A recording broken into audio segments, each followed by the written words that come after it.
From A to Zoo is one of my favorite episodes in the show. I think it is one of the best episodes. It has so many pros that make it timeless. The animation is peak, the music is peak. In contrast to the show's usual episodic short format, there's actually a lot to unpack here. So without further delay, let's actually review this episode. From A to Zoo is the 53rd episode of HTF, and the 50th episode to be released, as it dropped on the Overkill DVD on October 4, 2005. When it was posted on the web, it was actually split into two parts, as this episode's length had far exceeded what was the norm for a time. The first part was posted to the web on December 6, 2005, while the second was released on January 3, 2006. If you couldn't have tell, this episode's length with both parts combined is 7 minutes. That's a quarter of a typical full TV episode of an average show. This complements the fact that officially, this is the season finale of the second season. Sure, Suck It Up may have technically been released afterward, but the episode was actually made prior to From A to Zoo, since the official production order of Suck It Up lists the episode before From A to Zoo. It shows, since the animation is a massive step up from earlier episodes. Season 2 overall had a period where the episodes had gotten a bump in quality. Episodes like Stealing the Spotlight, Remains to be Seen, Blind Date, and Skia Wouldn't Want to Be Ya all featured better animation, longer episodes, and a more fleshed out story. From A to Zoo is no different, as the animation is very fluid and the episode is way longer than the usual shorts. Compare ICU to this episode. Though to Season 2's credit, the animation for most of its run was a huge step up from Season 1. The music also deserves a mention. Seriously, the show's music is peak, but From A to Zoo has one of my favorite soundtracks overall. Have a listen.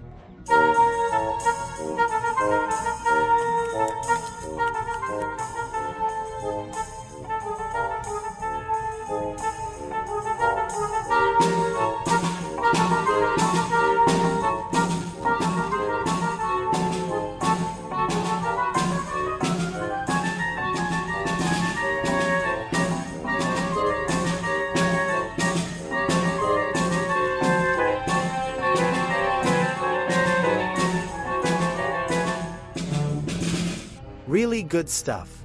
Plus, the backgrounds are wonderful. The show makes good use of its colors, which is part of why it's so beautiful to look at. The backgrounds aren't washed out or bland, but they still perfectly convey the zoo setting. But what about the episode itself?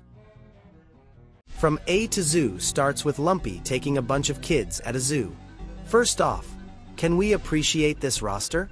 We have many characters with unique personalities.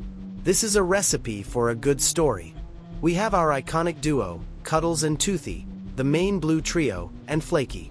Apart from the sheer size of the character roster, you gotta love how everyone's personality is shown off. Cuddles and Toothy are being troublemakers who pester the zoo animals. Sniffles is more interested in taking photos of the animals. Flaky is having a freak out, and Lumpy is the incompetent caretaker who somehow causes everyone's demise. You could tell they went all out on this episode. Having an episode that focused more on an ensemble cast of characters with widely varied personalities allows for a more entertaining and enjoyable watch. The first character to get some spotlight is Sniffles, who asks Lumpy to take a picture of him next to the baboon. Spoiler alert, it doesn't go so great, as the camera's flash causes the baboon to go berserk and horribly maul Sniffles. Lumpy tries to resolve the situation by breaking a nearby glass case that contains a tranquilizer dart in front of Petunia, who gets glass in her face. At this point, you have a scene where both characters who are known for having the worst deaths in the series proving why they have that reputation. Sniffles in particular is literally being ripped apart. Sniffles really can't catch a break with being mauled by violent creatures.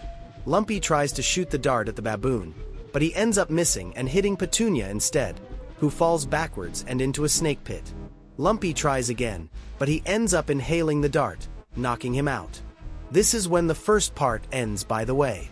The second part picks up the moment Lumpy wakes, where he hurries to rescue Petunia from the snake pit, only to be eaten by the snake itself. Lumpy actually breaks free by ripping through the snake's stomach with a pen of all things, only to realize that it's too late to save Petunia, as she's already been digested. We then go to Cuddles and Toothy, who are picking on a bunch of animals. This episode is a good display of Cuddles' mischief personality. We already seen hints of it in What Are You Waiting For, and in general, the show always hinted at him being a daredevil, but this is probably his biggest display of him being a troublemaker. Here, he pokes a stick at a rhino. At first, he uses a mere stick, then sharpens the edge.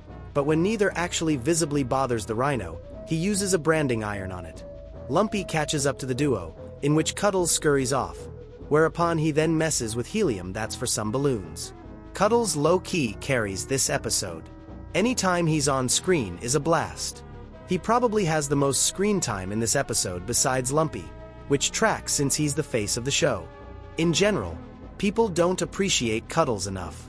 He's a good mascot for the show, and unlike Lumpy and Flippy, he perfectly represents what the show is about 100%. Cuddles might not be the most complex character, but he has many good traits that makes him a fun character, and this episode makes good use of several of those traits, including his troublemaking, his friendship with Toothy, and this show having absolutely no mercy on Cuddles.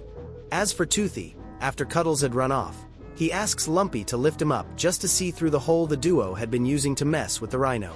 After Lumpy does so, the rhino gets its revenge by running towards Tooth with its horn, which somehow goes through the hole, with it entirely undamaged. We then cut to Flaky freaking out over a chick. This scene is probably one of the most iconic Flaky moments. It's so iconic that it's everywhere on merchandise and even gets referenced in her starring cards. This scene is hysterical. Lumpy tries to calm Flaky, but he ends up stepping on multiple chicks in the process. HTF seriously has no chill. This scene is so crazy that even Ken's like, yeah, maybe this is kind of messed up. Anyway, we cut back to Cuddles, who encounters the baboon he had bullied earlier. He attempts to make a run for it, but he ends up getting his eye lodged in the helium's nozzle. His right eye then inflates like a balloon, and we have probably one of the funniest deaths in the show. Lumpy, after running out of that field of chicks, sees the balloons and makes a balloon animal out of one of them. He gives it to Flaky to cheer her up. It did at first, only for her to realize it was Cuddles' eye that had inflated into a balloon. Lumpy arrives back to the bus, with several of the tree friends not exactly in one piece. Also, the baboons on board. Lumpy drives the bus off, only for the camera to flash, causing the baboon to go crazy and for the bus to crash. The episode's moral? Don't bite the hand that feeds you. This episode honestly feels like the perfect segue into the TV series. It's quite literally that length and is ambitious enough to be a television episode. For that reason, I give from A to Zoo 5 chicks. It's funny, the animation is a massive step up, the deaths are hilarious, the music is incredible, everyone gets to shine, it's definitely the internet series at its peak.